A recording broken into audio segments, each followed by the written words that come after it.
So I'm a big rap fan, but I've started to enjoy rap a little bit less recently. What changed was that I started really paying attention to the lyrics. I feel like good music should teach you something about yourself. Like I'll listen to Katy Perry and she'll tell me that I'm a firework. That makes me feel good. I'll listen to Smash Mouth like we all do every day. They tell me that I'm an all-star.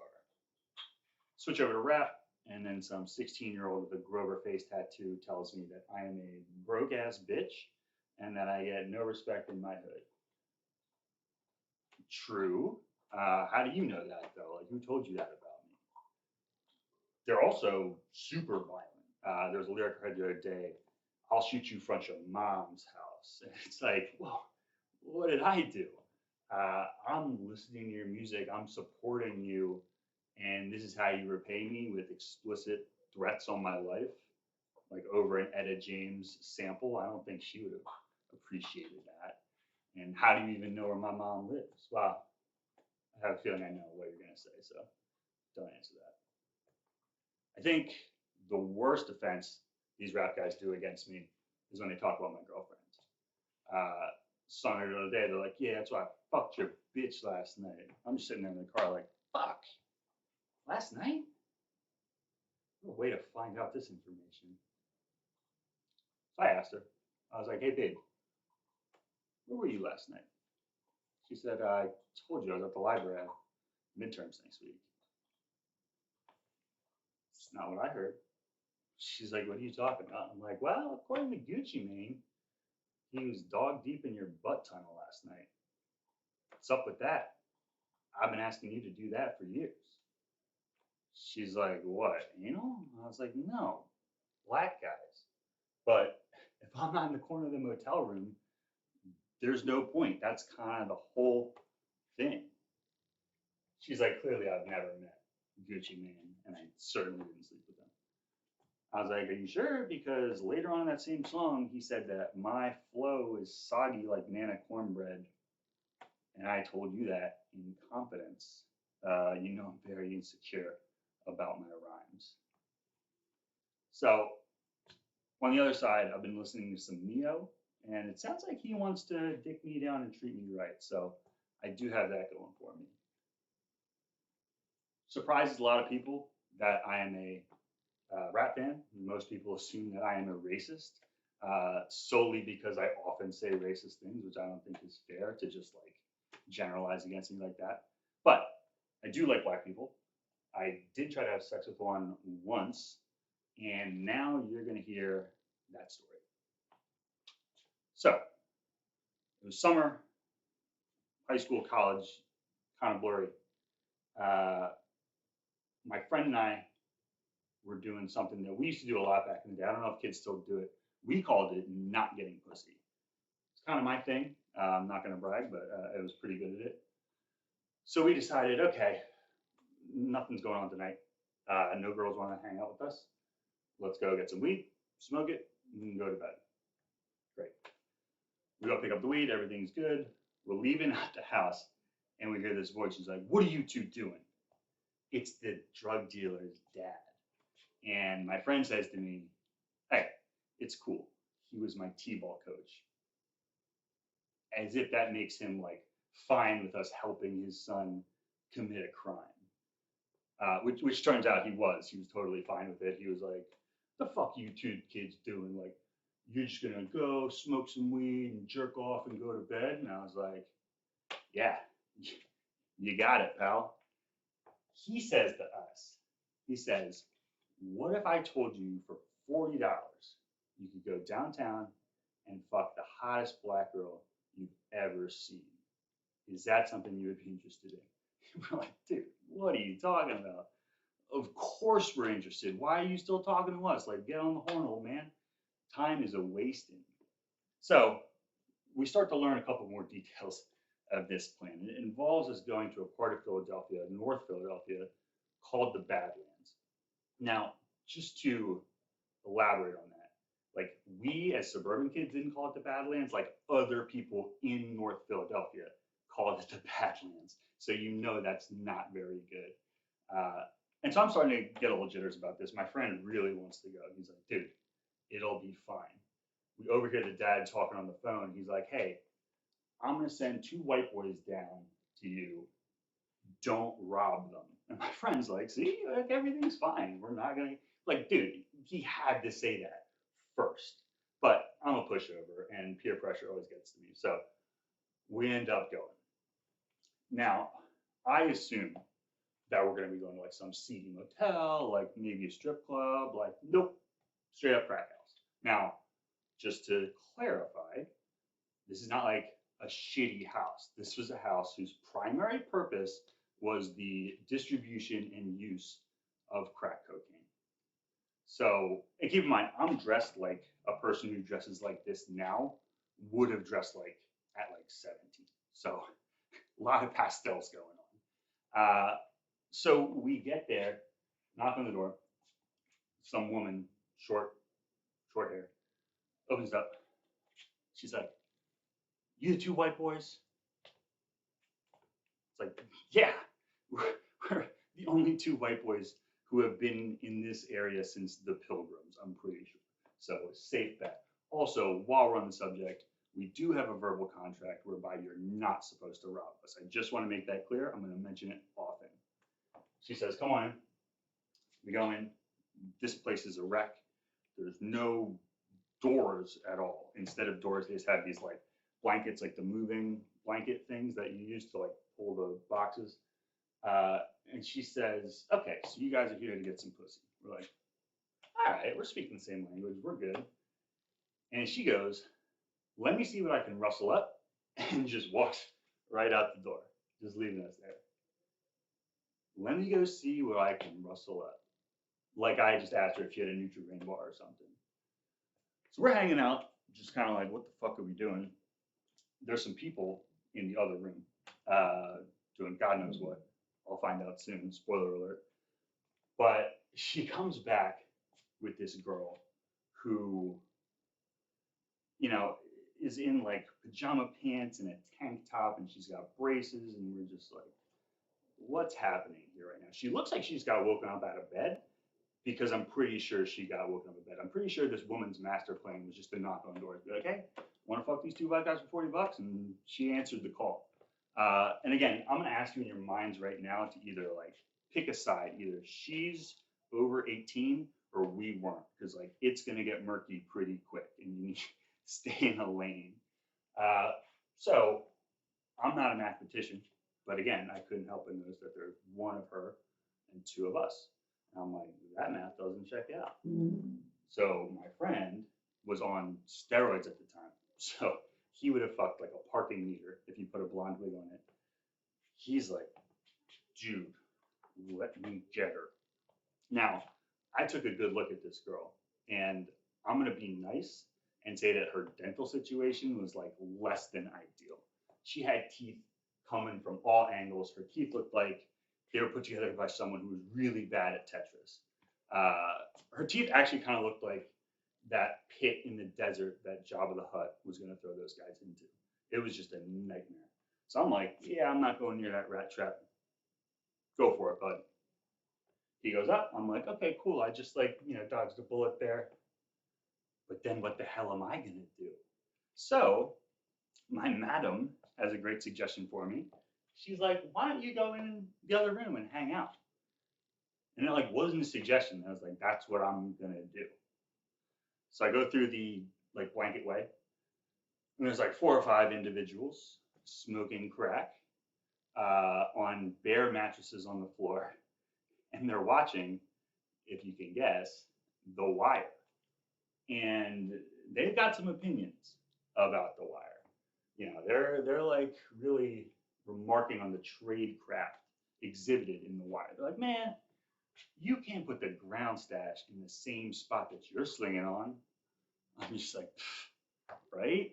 Come on, guys. I would never do that.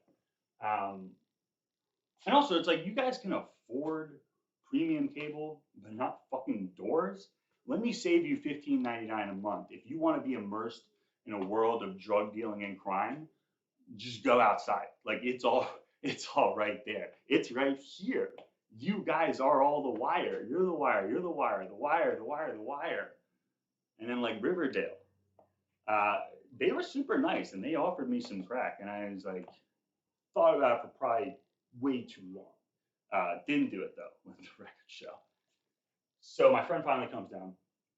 I'm like, dude, how was it? He said it was awful. There's no furniture up there. We were on like a desk that was clearly stolen from like an elementary school. I couldn't finish.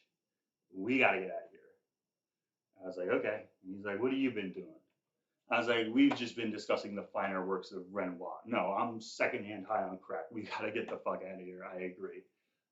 So he runs into the car, and I'm about to leave. I'm like, maybe I should say goodbye to my new friends. The madam like teleports in between me and the door, and she's like, hey, where's the money? And now I'm like the agent for my friend. I'm like, well, technically services weren't rendered to completion, so I don't know if we're gonna be able to. So she's like, no, where the fuck is he? Get him right now. I'm like, yeah, no, I think we got money in the car. Like, I'm gonna go get it right now. I see that the car is started. My friend's already in it, and I'm like, okay, get out the door. And she goes, wait a second, where's your friend? And I was like, he's in the bathroom. And I start to run. And then she says, there ain't no fucking bathroom. And part of me just really wants to get away. And part of me really wants to know what their bathroom situation is if they don't have one. Like, what do you, is there a bucket? You guys go to like dogs out in the yard? What do you do? So we escape. And you know, I never have had sex with a black person since. It's a great shame in my life. I was never able to complete that little checkpoint. So I didn't smoke crack either. Good news. I do drink a lot. I'm probably an alcoholic. Most people who know me would tell you yes. So I see things a little bit differently, especially when it comes to like beer commercials. There's an interesting Coors Light ad campaign. I hadn't seen it in a little while. It was running a little while ago where they're like, Coors Light, the official beer of Saturday morning. Coors Light, the official beer of the shower. Coors Light, the official beer of going golfing just to drink. And it's like, okay, when I do shit like this, I get personal letters from my family about how my drinking has affected them, and now they're glorifying it. It's insane. It's almost like I think maybe there was like some ad executives behind a one-way mirror at my intervention, just like, bro, they do what? That's gonna be simply too easy. Um, if my theory is right, you're gonna see some weird ads coming out, like Coors Light, the official beer ruining Thanksgiving because you told everyone that you totally fucked a green M&M, or Coors Light, the official beer of assaulting an umpire at a T-ball game, and you don't have a kid. You just have a lot of respect for the sport. Now, that one I actually can explain.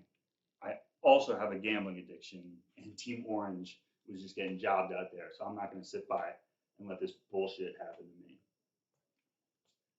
I do give credit to Coors Light. They do understand their audience. Uh, a lot of brands don't seem to understand like who they're marketing to. I'll give you an example. Mountain Dew. Every single Mountain Dew ad is someone like wakeboarding or like doing graffiti with harness upside down or skydiving. And it's like, bro, have you ever met someone who consistently drinks Mountain Dew? They do none of that shit. They are at the computer. That's all they are at all times. No one's ever like, oh man, I just can't nail this double backflip. You know what the problem is? My balls are too heavy. My sperm count's too high. Give me a concoction of sugar and neon chemicals. That'll fucking fix it. It's not built for extreme athletes. The only thing they did do right was that they made the bottle green so that you don't have to pause World of Warcraft. You can just pee right in it, and then when your mom cleans it up later, you don't have to be embarrassed that you took that little bathroom break. Another brand that I don't think quite understands their target market is Tap Out. If you don't know Tap Out, Tap Out is a brand marketed towards elite fighters like UFC combat athletes and is worn solely by people who have never been in a fight in their entire lives. And they may like grapple with sleep apnea and diabetes, but it's a completely different type of struggle. And they still insist, they're like, no, no, no, our brand is only for elite combat athletes. And it's like, well, then why does it come in a size 5XL?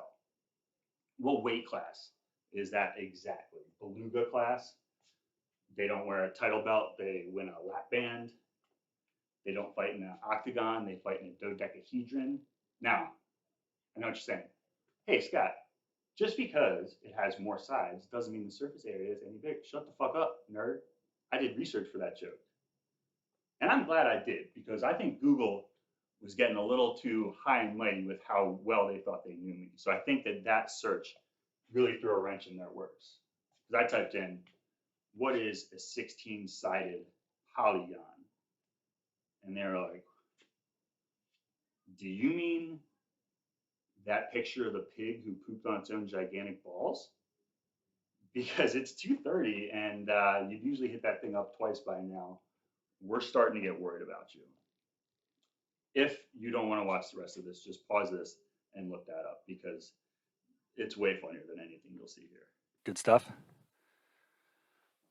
So I'm not a dad, but I am getting like dad age. So I'm starting to empathize a little bit with dads in commercials, because there's really no one who gets like shit on and disrespected more than a dad in a commercial. And they'll be like, hey, son, sure would like to try some of that Cookie Crisp that I bought. And the kid's just like, shut the fuck up. It's not for you.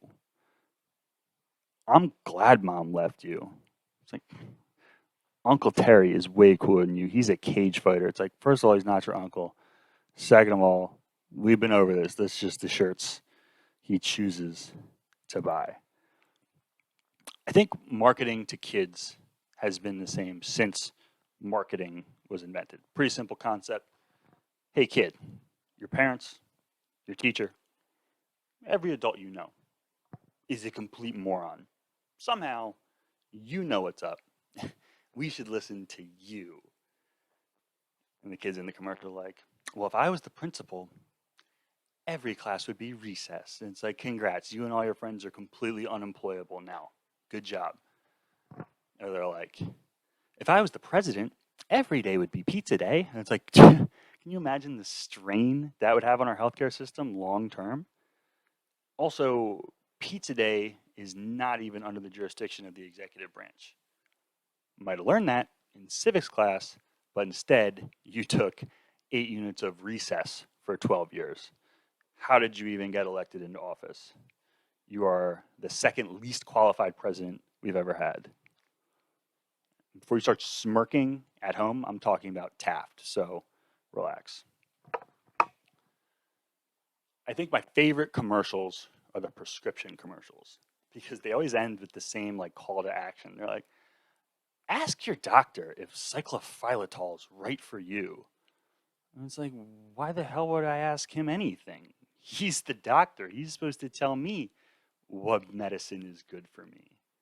Like, people wouldn't even think twice if a mechanic said to use a certain type of oil in their car, but now all of a sudden when it comes to the functioning of your heart, you're like, maybe the TV has some good ideas for me.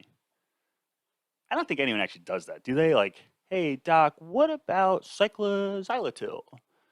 He's just like, fuck, yeah, that'll save your life instantly. Oh, good thing you thought of that. I was all out of ideas. I was just going to inject this shit into your brainstem and see what happens. No, it's like Chipotle Ranch from Fridays. I don't know. But yeah, your way works.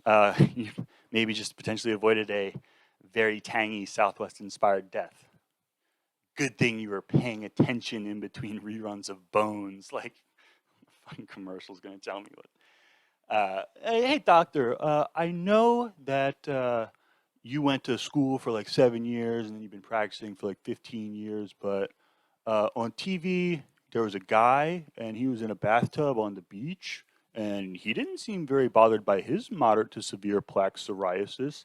It's like, dude, why are they always in these weird situations? I don't get it. There's a, forget what prescription it was, but he's a guy and he's in a black leotard with like all the safety gear and he's roller skating in the park and he's doing like cartwheels and stuff. And it's like, is that the guy you're supposed to want to be? Like, is that wish fulfillment? Like, I'm supposed to want to aspire to be that guy? Because I got to tell you, like, if that's what's possible, if I'm getting my symptoms under check, you're making a really strong case for ulcerative colitis. Like, I'd rather let that run rampant through my body than be this guy. I don't even know how they came up with that. I think they're like, okay, we got to show people that even with their symptoms, they can still live a really cool life. So, like, what's the epitome of cool? And then to figure that out, they asked a focus group consisting solely of my mom, who's just like, oh, and then after a cartwheel, he can do a little dance. And don't forget the safety equipment. The other commercials I really like are the boner commercials because it always shows these old people like living life to the fullest. And if I'm old guy, I'm just like, dude, I'm just trying to fuck. Like, come on. I'm not interested in a samba class. I've done all of that. I am simply trying to knock the permafrost off my wife's mummified pussy. Can you help me or not? I've had a lifetime of like coy glances from across the room. Like, I don't need any of that. I'm just trying to get my dick hard. If you can help me, great. If not, hit the brick. What about Jews? Just hitting on all cylinders today. I always ask whenever I do a performance, the few times I've done a performance, if there's any Jews in the audience, and rarely do I get any hands, which I do understand because, like, historically, being identified has not been the greatest strategy for the Jewish people. And it's like, yeah, no, they're giving us gold stars. They must think we're doing an excellent job here and want to acknowledge that fact. I like Jews. I don't have a problem with Jews. Actually, a lot of my favorite actors, agents, are Jewish. And I'd like to have a career in the entertainment industry, so you kind of got to work with them. I do have a problem with Judaism, especially as it pertains to a moil. So if you don't know what a moil is, buckle up. Their job, their duty, is to, during a circumcision, drink the blood from the baby's penis. And like, no one thinks this is horrific. Everyone thinks this is great. They throw a party. That's all I know. I didn't want to do any more research because I felt like I was going to get into a weird part of the internet, and I just figured it was safe to cut it off there. But I just like kept thinking about, like, man, how do you make that choice to do that for the rest of your life? And like, how do you break it to your parents? Like, Mom, Dad, I figured out what I want to do as my career. Maybe you should take a seat. Like, how do you even figure out that you would be good at it? Take one of those like aptitude tests in 5th grade. You're like, oh, I'm going to be a nurse. I could be an airline pilot. I'm going to see the school psychologist immediately after class. That's what mine says. Look, if you take anything with you from our time here together, please make it this. If you're not a moil, do not do what moils do. You are going to be in a whole heap of trouble very, very quickly. It's like, sir, madam, it's a lovely baby you have there. Here's my proposal. Actually, you might want to take a seat first. Now, you're going to be on the news, world's worst human being, we got him. And then you're going to go to jail and you're going to get murdered within 30 seconds by the other pedophiles for making them look bad. It's like, excuse me, you want to do what to my baby? It's like, no. It's fine. God said for me to do this. Oh, why didn't you say so? Honey, give me the kid. Yeah, let's just do this right here. You want to borrow my Leatherman, or what's next? You want to saw my wife's tits off and roast them over an open fire? What else did God say would be cool and good for you to do? I've heard other comedians talk about this, but I never thought I'd run into one in the wild, but I did. I overheard a guy saying that if he had a time machine, he would murder Adolf Hitler. It's like they were trying. It was a major priority for pretty much every country in the world. Uh, so, what makes you think that you would figure it out? It's like, I'll tell you about this guy because he's one of these guys that now 60% of people just are this guy somehow. Uh, Mr. Potato Head body, beard, Thundercats t-shirt, something similar, flannel over it, and then you think that like sarcasm and liking beer a lot is a personality. It's like, dude, I don't know if you're really fit for the theater of war. Like the last time you actually ran was like 7 months ago, and it was like this, and it was because it was like raining a little bit. And the closest thing you've experienced to combat is Call of Duty on the PlayStation that your wife's boyfriend bought you for Christmas. So I'm going to take the field of thousands of highly trained soldiers over your dumpy ass in succeeding in this mission. And it's like, what's your plan? What would be your plan? Would you just go on a solo mission in a country that you don't speak the language in? Or would you try to like ingratiate yourselves with the Allied soldiers? You guys are all in the barracks.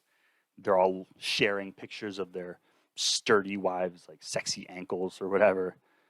And you're just like, wow, here's a picture of my pupperino. He's a heckin' good boy.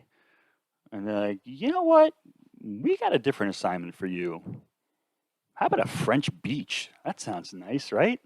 Yeah, no, don't even mention it. We'll get you on the first boat to hit sand. Don't even think twice. I don't get where all these guys came from. I don't know what you call them, beta males, soy cucks, whatever all the stupid terms are, but there are a lot of them now. And I think it all stems back to the internet. Because it used to be if you were just kind of a dumpy loser, like you just didn't fuck. And now with the internet, you can find a girl 2 towns over who's also a dumpy loser, and then you guys can get married, and then you can have a kid. And it's like, is that kid gonna be awesome? His name's Bulbasaur. I don't think he's gonna be starting shortstop for the Mets anytime soon. The internet gets worse than that, though. I mean, I have been on Reddit, um, and on Reddit, you can make your username whatever you want. It's anonymous. So I typed some like comment in a football forum, and someone was like, "Hey, that's a really nice, well thought out response. I agree." I was like, "Well, thank you." Diaper Megatron 69. And I looked, you can look at their profile and see where they're active, and it was very appropriate username. And like now I have to decide if I want to live in a world where there's potentially 68 other diaper Megatrons running around. That's what that number is, right? And it just gets weirder and deeper than that. Any weird, sick fetish you can imagine is on the internet. And then those types of people find each other and have kids. And it's horrifying. It's like, Mom, Dad, I'm afraid to ask, but how did you guys meet? Like, oh, we bonded over our love of art. Okay, that sounds normal. Would you guys meet at like a museum or a gallery? No, we met in the comments section of a drawing of a minion butt fucking Lord Voldemort. It's like, oh, shit, okay, yeah. It's like, oh, you know, the piece, it's hanging up in our foyer. It's like, yeah, no, I'm familiar with that particular piece of work. And, it's not even consistent with the interior story logic of either franchise, but that's a completely different story. people are into weird stuff, man, and it's cool, you know, like it's cool if you keep it to yourself. I had a friend who crossed the line with me.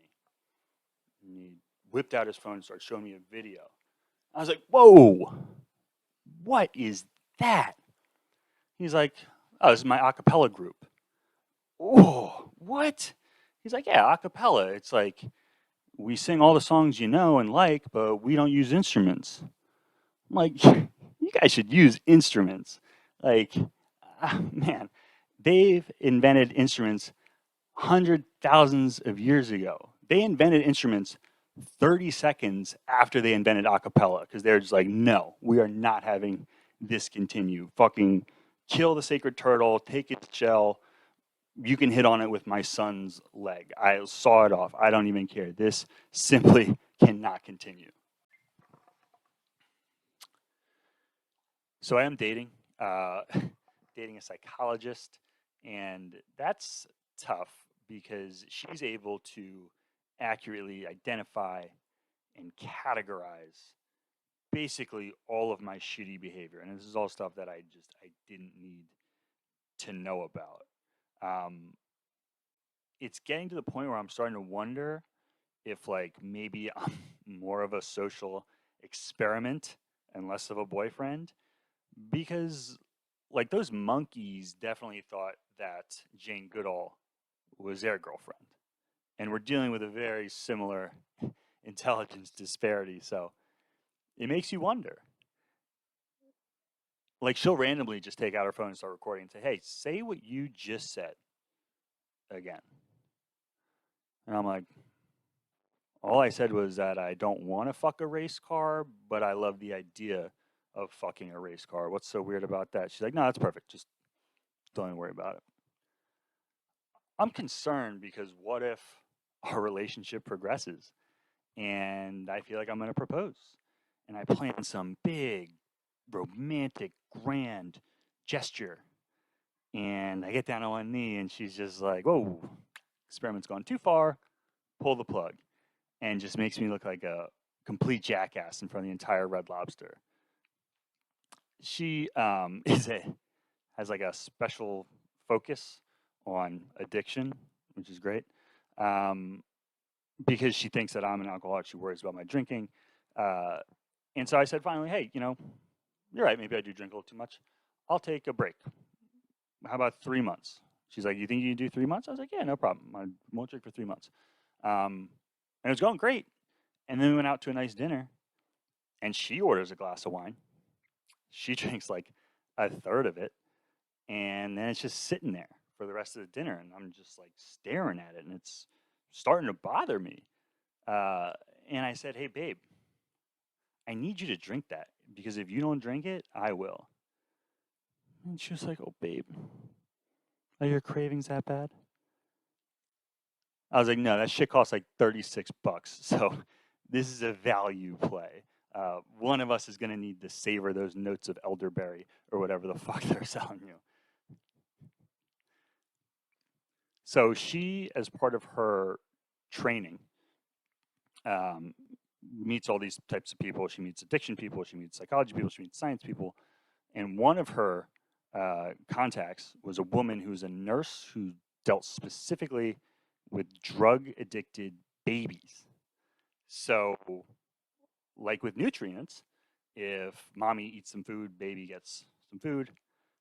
Mommy takes some drugs, baby gets some drugs. And because baby's body is tiny and isn't used to anything else, baby gets physically dependent on these drugs super fast. And so they're born like going through withdrawals sometimes. And as my girlfriend's relaying this information to me, she starts crying, as she does. And she's like, their lives are just going to be so hard. I'm like, true.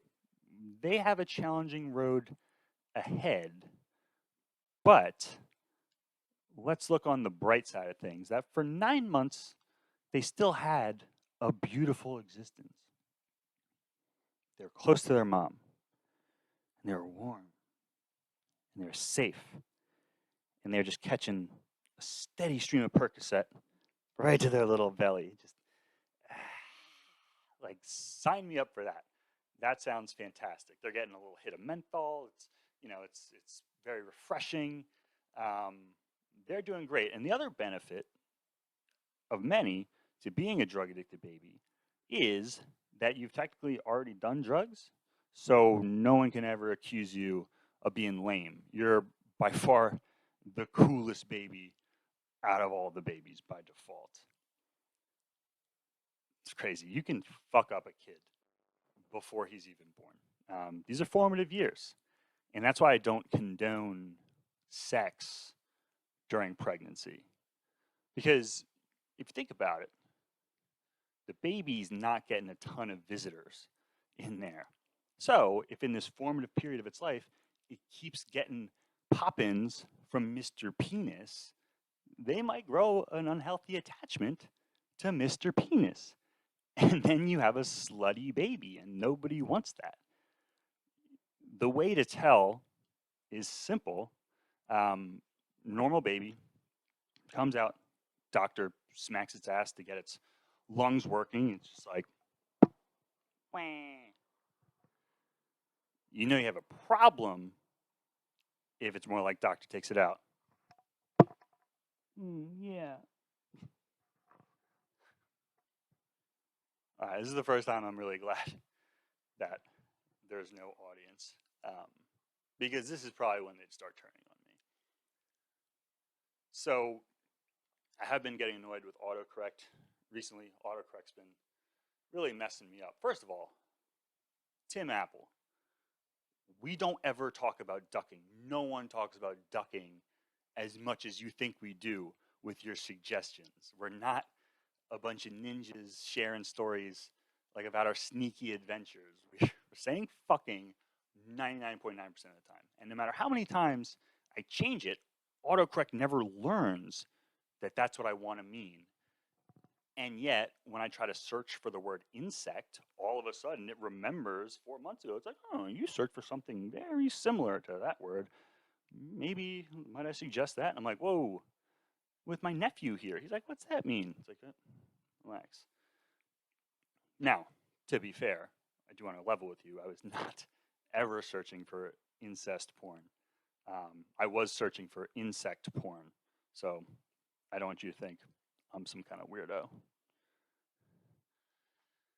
The great thing about dating a psychologist is you really get to learn a lot about yourself. What I'm learning is that I'm a pretty big piece of shit. I'm just so dramatic all the time, and I'm so self-centered. And a good example is I had a coworker supposed to go to a wedding in Oregon. Flight got delayed. Would have missed his connecting flight. The whole weekend would have been a wash, basically. He would have gotten in too late to be a participant in anything.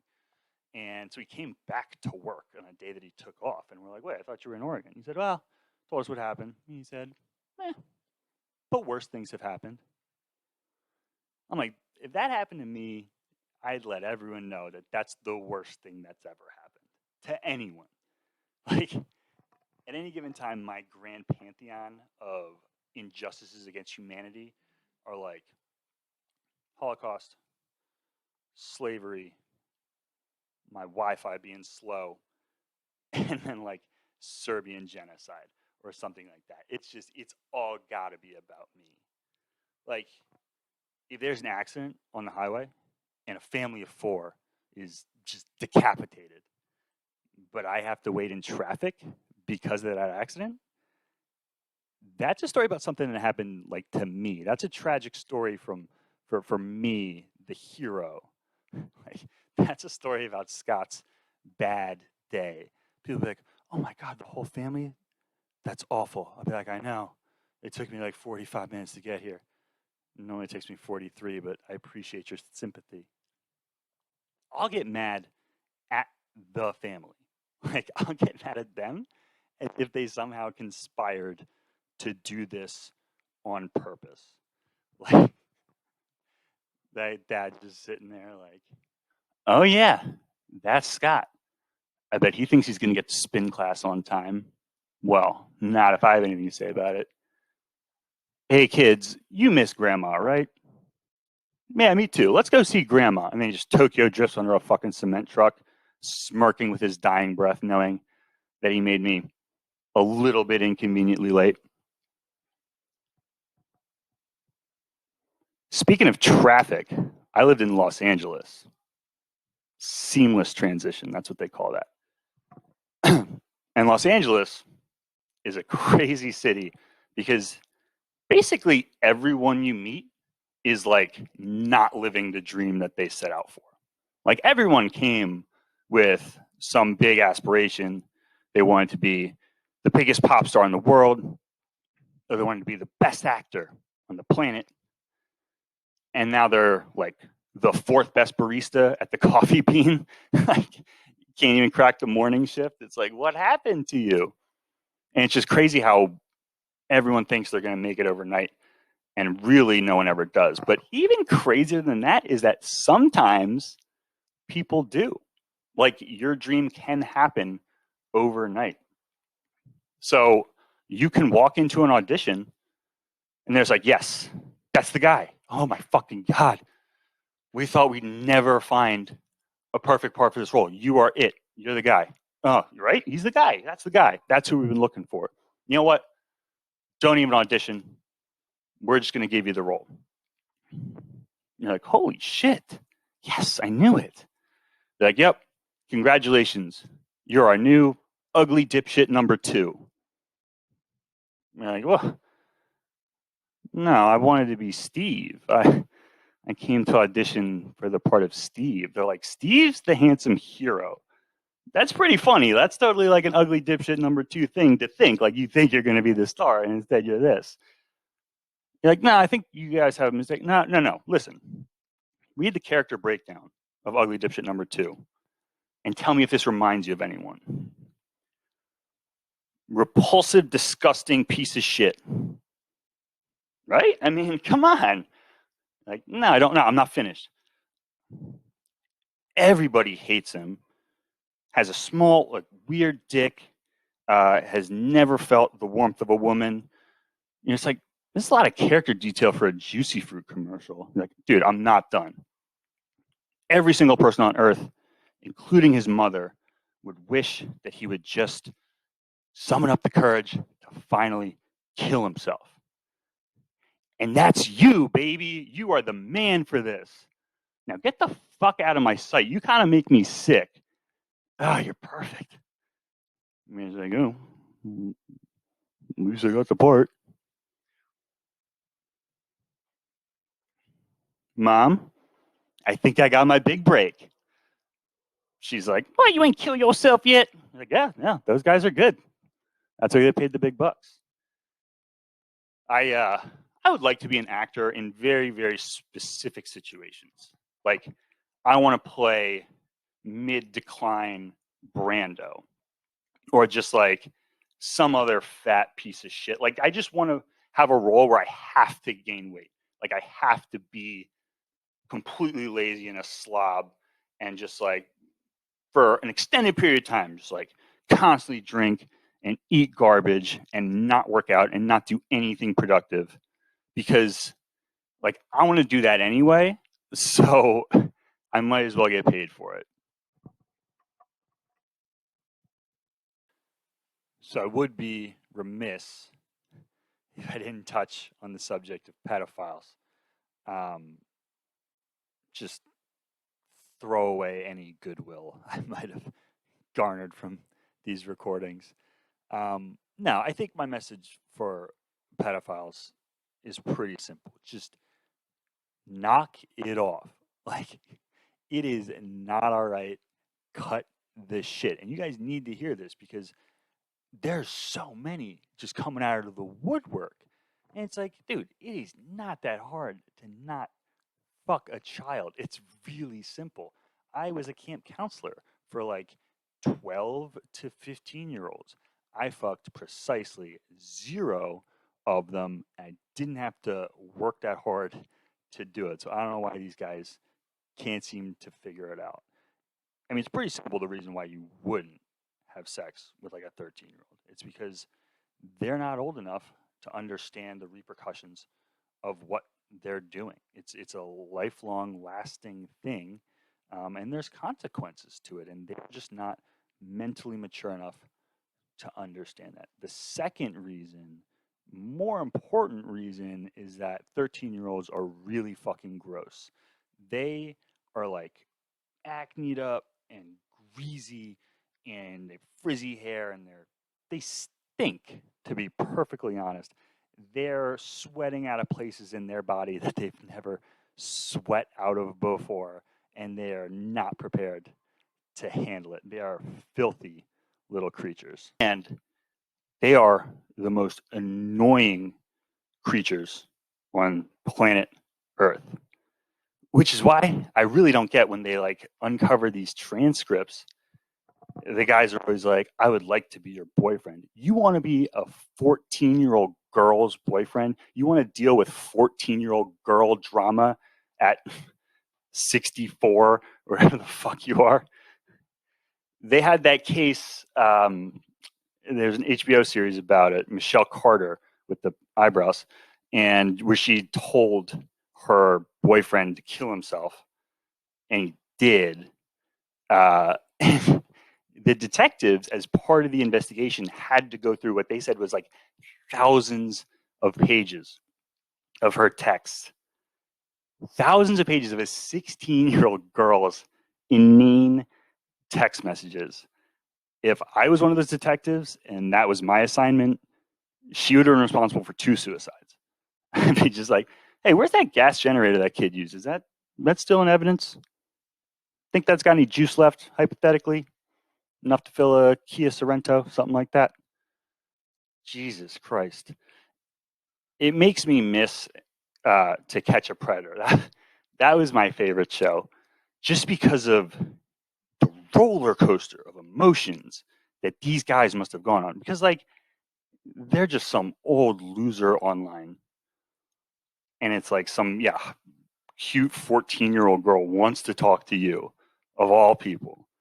And she's a virgin and she wants you to take her. It's like, dude, you have to go through the delusion Olympics to think that some cute 14-year-old girl is interested in like a 56-year-old, like partly disabled plumber. Like, it's insane to think about, but they believe it. They want to believe so bad.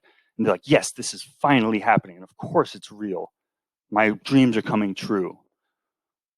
And they like borrow $40 from their mom, and they go buy some bubblegum flavored condoms, and they take like a bus, and they take like another bus, and the whole time they're like, yes, this just makes so much sense. This is so real. It's really happening.